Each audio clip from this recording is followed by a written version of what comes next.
మిగతా అయితే ఇప్పుడు నేను మాట్లాడబోయేది ఇచ్చిన ప్యాకేజీ.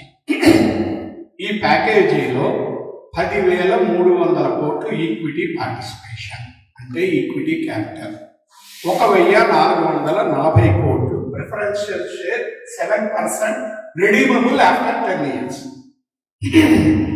ఇంకొక అంశం, ఇది ప్రెస్ నోట్లో గవర్నమెంట్ ఆఫ్ ఇండియా ఇచ్చిన ప్రెస్ నోట్, అంటే ఇది ఒక లీగల్ బైండింగ్ డాక్యుమెంట్, మంత్రివర్గంలో పాస్ అయింది.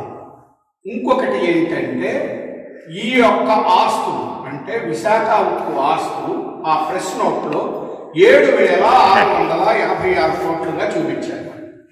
ఇప్పుడు ఇక్కడ ఇబ్బంది ఎక్కడొస్తుందంటే ఈక్విటీ పార్టిసిపేషన్ అన్న ఒక మాట ఉంది చూశాక, అది మీరు ఈ ఎసెట్స్తో కలిపి చూసుకుంటే వీళ్ళు 10,300 కోట్ల రూపాయలు ఈక్విటీ క్యాపిటల్గా కన్వర్ట్ చేస్తే ఈ ఎసెట్స్ కంటే, ఇప్పుడు కంపెనీలలో ఏముంటుందంటే ఒక కంపెనీ లాస్ వస్తుందంటే అప్పుడు ఆ కంపెనీ యొక్క వాల్యూ ఎలా చూస్తారంటే లాస్ పక్కన పెట్టి దానికి ఇచ్చే ఈక్విటీ పార్టిసిపేషన్ ప్లస్ దాని యొక్క అసెట్స్ రెండు కలిపి చూస్తారు.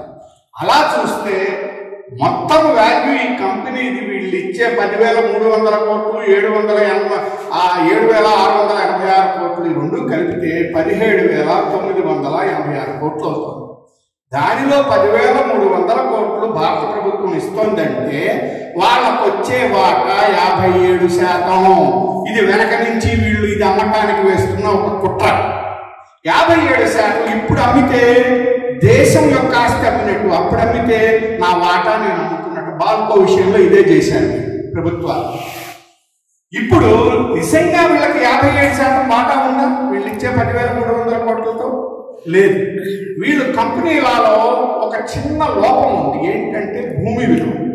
ఆ భూమి విలువ కంపెనీలలో హిస్టరీ సేల్ అంటారంటే కొన్న రోజులు ఏ వాల్యూ ఉందో అదే పెట్టేస్తారు బ్యాలెన్స్ షీట్లో. కానీ మిగతా చోట్లయితే చెల్లుబాటు అవుతుంది, ఎందుకంటే అక్కడ భూమి ఇచ్చింది ప్రభుత్వాలు, ఇక్కడ భూమి ఇచ్చింది భూదారులు వీళ్ళు. ఇక్కడ ఏంటంటే మన భూమి కాజేయడానికి ప్రైవేటైజేషన్, యాక్చువల్గా ఇది ప్లాంట్ కోసం జరుగుతున్నది కాదు, ఇది భూ పోరాటం. మనం చేస్తున్నది కూడా భూ పోరాటం, ఇది కాపాడటానికి. ఇప్పుడు ఇక్కడ ఉన్న భూమి 8,827 హెక్టార్లు, అంటే 21,811 గజాలు. ఈ భూమిని ఇందుట్లో 29,000 గజాలు క్రితం సంవత్సరమే ఇదే ఆర్ఐఎన్ఎల్ 463 కోట్లకు అమ్మింది. మరి దీనికి ఆల్మోస్ట్ 10 ఉంది. మన దగ్గర ఉన్న 22,000 ఎకరాలు, అంటే భూమి విలువ ఎంతండి? 4 లక్షల కోట్లు. ఇప్పుడు వీళ్ళు ప్రభుత్వము 10,300 కోట్లతో 4 లక్షల కోట్లు కాజేయబోతున్నారు. ఇది దీనిలో ఉన్న మెలిక. ఈ మెలిక ఎక్కడ ఉందంటే ఆ భూమి యొక్క వాల్యూ దగ్గరే ఉంది. ఈవెన్ మీరు కోర్మన్ పాలనలో ఆంధ్రప్రదేశ్ ప్రభుత్వం పెట్టిన రేటు 30,000, అది తీసుకున్న 3 లక్షలు దాటుతుంది దీని వాల్యూ. వీళ్ళకి కావాల్సింది భూమి, ప్లాంట్ కాదు. మరి ఎలాగ వీళ్ళని తట్టుకునేది? మీద పడిపోతున్నారు, రేపో ఎప్పుడో ఇచ్చేస్తారు. 10,300 కోట్లు అంటారు, అది ముష్టి. అది కూడా నాకు I have got my own doubts. వాళ్ళు మీ చేతికి ఇస్తారని నేనైతే అనుకోవటం లేదు. నాకు ఇన్ఫర్మేషన్ ఏంటంటే 20,000 కోట్ల రూపాయల లోన్ వీళ్ళు బ్యాలెన్స్ షీట్లో 26,113 కోట్లుగా చూపించారు. 6,000 కోట్లు ఇంట్రెస్ట్ యాడ్ చేసి పారేశారు. ఆ 6,000 కోట్లకి ఇచ్చేస్తారు ఫస్ట్. తర్వాత 500 కోట్లు వీఆర్ఎస్కి ఇస్తున్నారని ఉంది నా దగ్గర ఇన్ఫర్మేషన్. అలాగే గతంలో వీళ్ళు ఇచ్చిన 1,600 కోట్లు దీనిలోనే చెలబెడతారంట, ఎందుకంటే ఈక్విటీ పార్టిసిపేషన్లో తీసేయాలి, లేకపోతే వీళ్ళు ఈక్విటీ దెబ్బతింటుంది. మళ్ళీ ఇవన్నీ తీస్తే ఆ ప్రిఫరెన్షియల్ షేర్ ఏదైతే ఉందో 1,440 కోట్లు అవన్నీ మిగులుతాయి. అవి కూడా ఫర్నెస్లకే వాడతారంట. ప్రెస్ నోట్లో క్లియర్గా మెన్షన్ చేశాడు. వాళ్ళు ఫర్నెస్లకే కానీ ఎంప్లాయీస్ జీతాలకు ₹1 ఇవ్వమని వాళ్ళు క్లియర్గా చెప్పేశారు. కానీ వీళ్ళు మరి ఇంకా ఎందుకు సంబరాలు చేసుకుంటున్నారు ఇంకా అర్థం కావట్లేదు. అంటే ఏంటంటే ముందు నుంచి వెళ్తే జనాలు తిడతారని నెమ్మదిగా దీన్ని వాటాల రూపంలోకి మార్చి రేపటి రోజున అమ్మటానికి వీళ్ళు వేసిన ఒక భయంకరమైన దరిద్రపు వ్యక్తి. దీన్ని ఎలాగ ఎదుర్కోవాలి? ఎదుర్కోగలమా లేదా? ఎదుర్కోగలం. రాత్రి నేను కోటేశ్వరరావు కోసం ఆయన కూడా కి సంబంధమైన వ్యక్తి అనుకుంటున్నాను, హైకోర్టు లాయర్. ఆయనతో మాట్లాడాము. ఆయన ఫైల్ చేద్దాం, కరెక్ట్ అని మీరు చెప్పిందన్నారు. సో ఫైల్ చేయబోతున్నాం. మార్కెట్ వాల్యూ తెప్పించాము. వీళ్ళ టెండర్ డాక్యుమెంట్లోనే వీళ్ళ అన్ని డేటా తీసుకున్నాము. టెండర్ డాక్యుమెంట్స్ పెట్టాము ఎగ్జిబిట్స్ కింద. సో తొందరలో చేయబోతున్నాను. ఇప్పుడు మేము అడిగేది ఏంటంటే 7,686 కోట్లుగా మీరు చూపిస్తే ఆస్తులని, అప్పుడు ఈక్విటీ పార్టిసిపేషన్ అప్పుడు అన్యాయం జరిగిపోతుంది. ఎందుకంటే ఇది మేం కాదు చెప్తుంది. RIML అన్నింటి 463 కోట్లకి 2,900 గజాలు. మరి దీనికి 10 ఉన్న ఆస్తిని ఏ రకంగా 80 కోట్లకు అమ్ముతాది. కాబట్టి ఈ వాల్యూ మీద స్టే అడుగుతున్నాం. ఎందుకు వాల్యూ మీద అడుగుతున్నామంటే ప్రైవేటైజేషన్ మీద స్టే అడిగితే ఇవ్వదు కోర్టు. ఆర్టికల్ 14 ప్రకారం ప్రైవేటైజేషన్ మీద గవర్నమెంట్ హక్కు ఉంటుంది అంటుంది. ఇది బాల్కో కేసులో జరిగింది. అందుకని నేను దాన్ని అడగట్లేదు. నువ్వు అమ్మాలనుకుంటే వాల్యూ కరెక్ట్ గా వేసావు. అది చేస్తే ముందర కొనేవాడు ఉన్నాడు. ఎవరికి ప్లాంట్ మీద ఇష్టం కాదండి కొనడానికి వస్తుంది. ఎవడు కూడా ఇక్కడ ఉన్న ల్యాండ్ మీద ఇష్టంతో వస్తున్నాడు.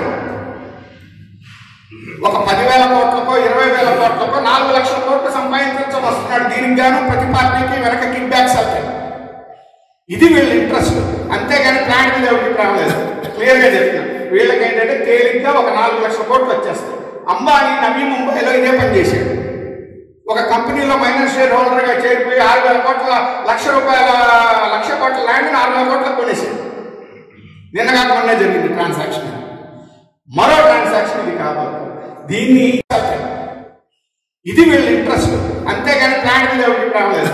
క్లియర్గా చెప్తున్నాను. వీళ్ళకి ఏంటంటే తేలిగ్గా ఒక 4 లక్షల కోట్లు వచ్చేస్తాయి. అంబానీ నవీ ముంబైలో ఇదే పని చేశాడు. ఒక కంపెనీలో మైనర్ షేర్ హోల్డర్గా చేరిపోయి 6,000 కోట్ల లక్ష కోట్ల ల్యాండ్ 6,000 కోట్లకు కొనేసాడు. నిన్నగా మొన్నే జరిగింది ట్రాన్సాక్షన్. మరో ట్రాన్సాక్షన్ ఇది కావాలి. దీన్ని ఆపుతాం, ఖచ్చితంగా ఆపుతాం. కాకపోతే దీని తర్వాత ఏంటి?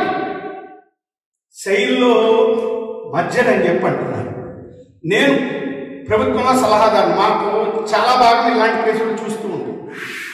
శైలిలో మధ్య ఎంత మటుకు సమంజసం? 35% శైలి వాటా ప్రజల దగ్గర ఉంది.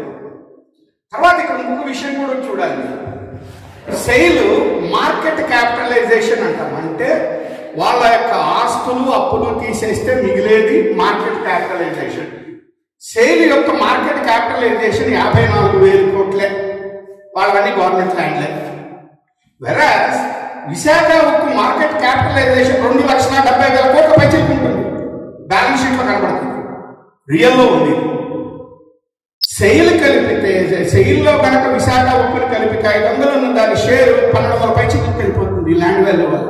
మన ఎవరో మంత్రి గారు ఉన్నారు, మన రాష్ట్రం నుంచి వెళ్ళిన ఒక కేంద్ర మంత్రి, స్టీల్ మంత్రి ఏదో ఉన్నారు.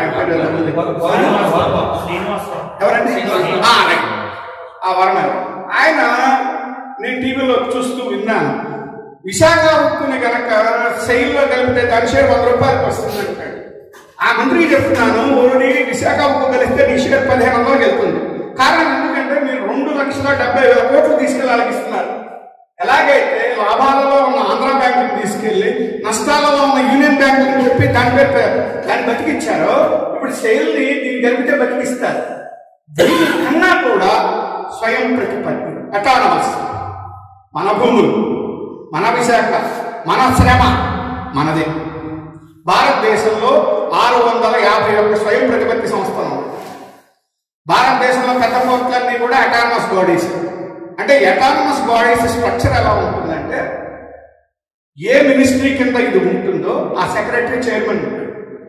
స్టేట్ గవర్నమెంట్ ఉంటుంది, ఫైనాన్షియల్ ఇన్స్టిట్యూషన్స్ ఉంటాయి, బిజినెస్ డెవలప్మెంట్స్, ఇలాగా బోర్డు ఒకటి ఉంటుంది.